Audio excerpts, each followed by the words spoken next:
ते केले. तक्रार नाही, खंत नाही, कारण प्रवास स्फूर्तीसाठीच असतो आणि तो सुंदर झाला पाहिजे. पण त्यांनी ज्या जीवनावर एवढे प्रेम केले त्यांना त्यांनी थोडेच विसरावे का?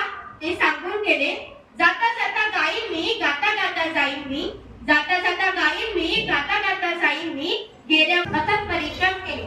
त्यामुळे त्यांचा जन्मदिवस म्हणजे 27/1 हा दिवस आपण मराठी राज्यभाषा गौरव दिन म्हणून साजरा बांधतो आहे चिखलदार काढतो, पडवी भिंत बांधतो आहे चिखलदार काढतो आहे.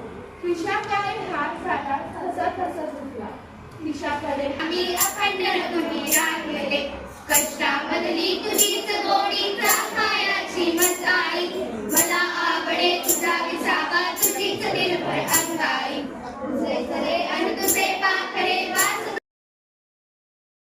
आता सांगू का तुम्हाला एक गंमत? आम्ही की नाही बसलो होतो नदी सुटे, तिकडून आली चमेलीबाई, तिकडून डायरेक्टरनं चमेलीबाईला पाहिलं आणि धावत सुटला की तिच्याशी बोलायला. त्याचं कुठाला होते की लागला की 2 जागी धस. चमेलीबाई लागली हसायला. अरे मग काका कुठे येते? कोण? चमेलीबाई. अरे चमेलीबाई गेली चुलीत. हा नदी कुठे आहे? नदी वय शिमट्याकडे टाकली किंवा शिवायला. काय काय? अरे डोकर चुकला नाही, नदीला धस लागली. कसा काय तो सेट उभा राहणार मी? बरं, नेहमी काढते चित्र करेत बाजी, श्रावणी आहे जणू अभ्यासाची राणी, चुका मान्य करतात तिच्या डोळ्यात येते पाणी. कोणताही क्षेत्र असो असते प्रतीक्षा काढण्याचे पुढे पुढे, प्रत्येक गोष्टीचे शिकवते आम्हाला धडे.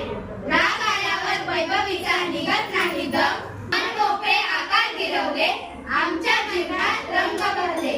सारिका टीचरांनी आम्हाला चित्र शिकवले, परीक्षा जरी आमची असली त्यांना ती स्वतःची समजली.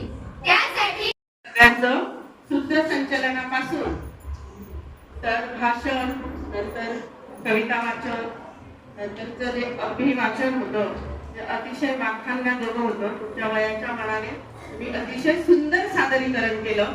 तुम्हाला मार्गदर्शन करणारे शिक्षक आणि मेन म्हणजे तुम्ही स्वतः तुमच्या कलागुणांना एकदम छान असा वाव देऊन ते ज्या पद्धतीने म्हणजे खूप कसं तेव्हा मानलेच पाहिजे सर्वांचे आभार.